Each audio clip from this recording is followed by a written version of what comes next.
Assalamualaikum dan hai semua. Nak tahu tak, Infinix baru saja melancarkan telefon mampu bilik terbaru iaitu Infinix Hot 30. Ia adalah kemas kini daripada Infinix Hot 20 sebelum ini yang telah dilancar pada November tahun lepas. Dan spesifikasinya juga lebih kurang sama, tapi terdapat beberapa penambahbaikan seperti SoC yang digunakan. Hot 30 dipasarkan sebagai telefon gaming pada harga yang sangat mampu milik. Tapi, betul ke ia sebuah telefon gaming berkemampuan tinggi? Untuk tahu lebih lanjut, teruskan menonton.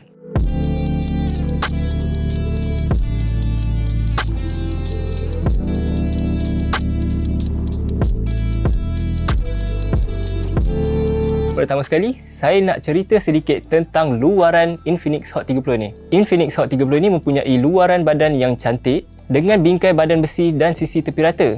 Jadi, bila pegang, telefon ini akan rasa berbentuk kotak. Tapi, bingkai dia sedap dipegang dan langsung tidak rasa tajam apabila mencengkam kerana ada sedikit lengkung di hujung tepinya. Kemasan belakang pula adalah plastik jenis matte dan terdapat garisan alur menjalur ke bawah dan ke sisi telefon, seakan memberi rupa tekstur yang unik. Tapi, apa yang saya tak suka, walaupun guna kemasan matte, ia masih meninggalkan kesan cap jari dan cap jari akan nampak lagi jelas apabila di bawah lampu atau terkena cahaya matahari. Di paparan, anda akan disapa dengan skrin sebesar 6.78 inci beresolusi HD penuh, menjadikannya sesuai untuk kegunaan harian, menonton kandungan multimedia dan gaming. Bercakap pasal gaming, skrin ni ada kadar segar semula sehingga 90Hz. Jadi, dah tentu memberikan pengalaman gaming yang lebih lancar. Lagi-lagi untuk game yang bergerak laju. Melihat di atas skrin pula, terdapat lubang kamera hadapan yang diletakkan di tengah skrin. Di bawah skrin pula agak mengecewakan sebab ada dagu sedikit tebal berbanding sisi lain. Tapi tak pelik pun sebab ia masih sebuah telefon dalam segmen mampu milik. Terdapat teknologi Super Bright Display pada skrin Infinix Hot 30 ni. Jadi, untuk penggunaan di bawah cahaya matahari, telefon ini tidak memberi sebarang masalah dan kandungan masih boleh nampak dengan jelas. Tapi, apa yang menjengkelkannya, skrin kadang-kadang mengubah kecerahan sesuka hati. Sekejap cerah, sekejap gelap. Walaupun saya dah matikan Adaptive Brightness di tetapan, ia masih melakukan perkara yang sama.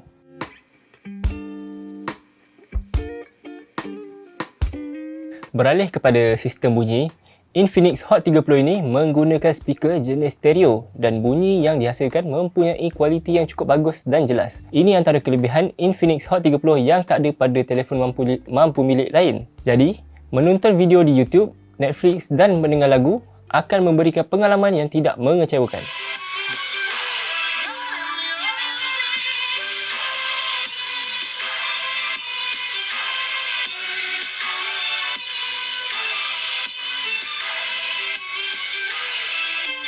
Selain itu, terdapat port jack audio 3.5mm jika anda memerlukan sambungan audio berwayar. Lebih menarik, pada harga yang mampu milik ni, telefon ini memiliki sokongan NFC. Mereka yang nak tambah nilai kad Touch 'n Go Enhance yang baru, bolehlah berbuat demikian. Bukan itu saja, dengan adanya ciri NFC, anda juga boleh menggunakan Google Wallet untuk menjadikan telefon sebagai pengganti kad kredit atau debit.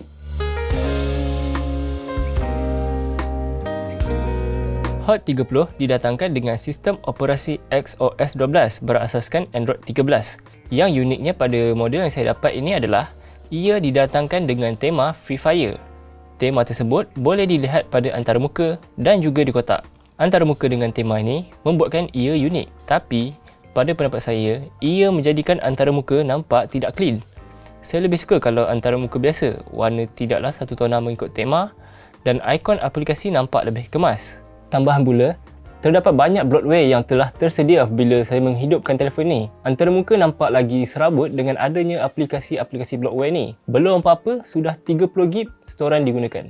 Ada antaranya yang boleh dibuang dan ada yang tidak boleh dibuang. Tapi berita baiknya, storan boleh diperluas lagi dengan adanya slot microSD di dulang SIM. Slot microSD boleh diperluas sehingga 1TB.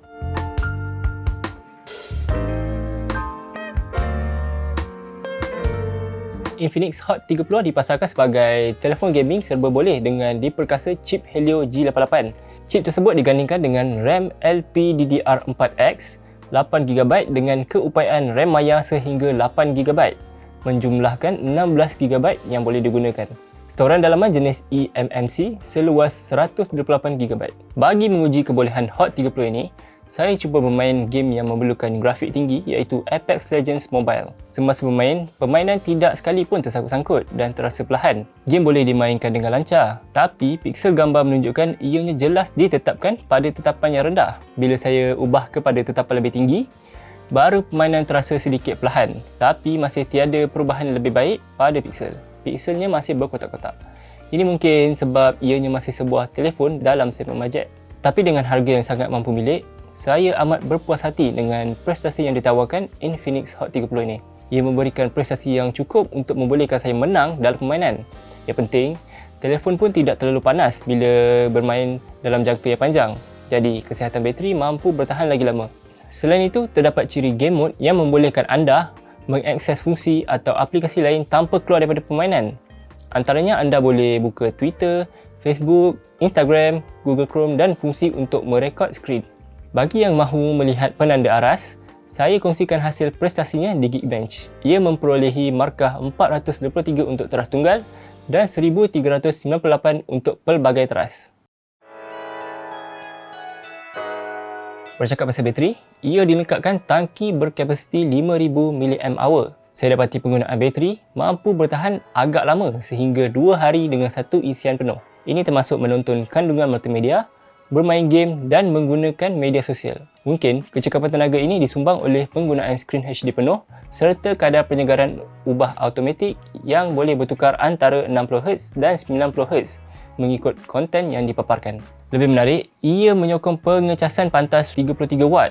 Jadi nak cas dari 1% hingga 50% mengambil masa 31 minit. Kalau untuk ke 100%, mengambil masa 83 minit atau 1 jam 23 minit. Cukup pantas untuk sebuah telefon mampu milik dengan kapasiti bateri yang besar. Jadi, kalau anda terlupa cas sebelum tidur, ia tidak menjadi sebarang masalah. Bahagian pengemejan Infinix Hot 30 ini mempunyai satu kamera belakang 50 megapiksel. Walaupun nampak ada dua model kamera, hanya satu saja yang boleh menangkap gambar dan lagi satu adalah lensa AI. Tapi saya agak terkejut dengan hasil yang mampu diberi oleh kamera ini. Ia boleh tangkap gambar dengan cepat dan proses HDR dengan baik. Gambar nampak jelas dan tajam. Warna yang dihasilkan pula sedikit lebih terang berbanding di depan mata, tapi tidak sehingga menampakkan ia kelihatan tidak natural. Untuk tangkap gambar jauh, kamera ini boleh zoom digital sehingga 10 kali zoom, tapi gambar sudah pasti akan kabur. Terdapat juga keupayaan Super Night Mode memberikan gambar malam lebih terang. Tapi bila tangkap, ia mengambil sedikit masa untuk memproses gambar. Namun, hasil yang diberi cukup memuaskan. Berikut adalah sampel gambar dari kamera Infinix Hot 30.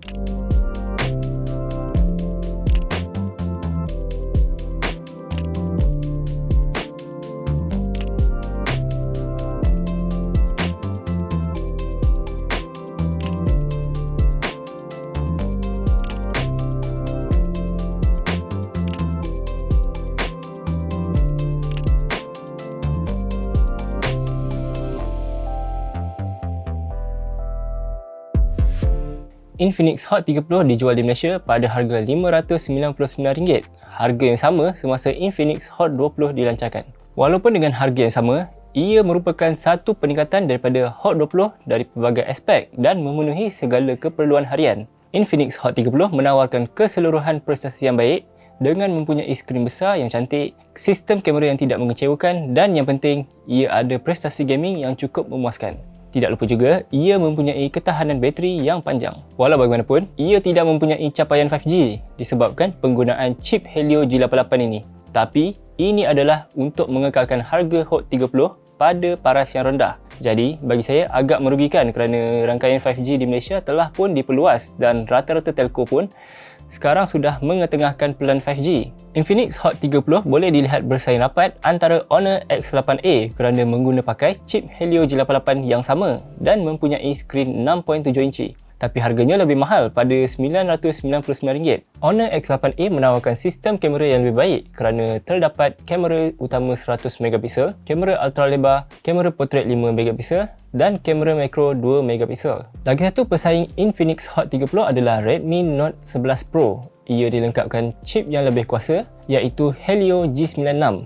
Pada harga RM999, ia mempunyai skrin lebih hebat iaitu AMOLED 6.78 inci dan sistem kamera lebih berkuasa dengan menggunakan kamera utama 108 megapiksel dan terdapat kamera ultra lebar 8 megapiksel. Sebagai perbandingan antara Infinix Hot 30, Honor X8A dan Redmi Note 11 Pro, Infinix Hot 30 agak ketinggalan di bahagian piksel pengimejannya dan hanya mempunyai satu kamera, tapi ia memberi prestasi yang lebih kurang sama antara pesaingnya.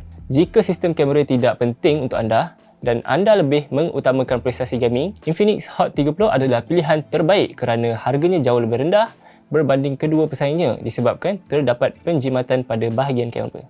Jadi, apa pendapat anda tentang Infinix Hot 30 ni? Adakah anda rasanya ia berbaloi dengan harganya yang ditawarkan pada RM599? Kongsikan pendapat anda di ruangan komen di bawah. Subscribe YouTube Suara Cincau BM dan ikuti kami di Facebook, Twitter dan TikTok. Baik, jumpa lagi anda di video akan datang. Assalamualaikum.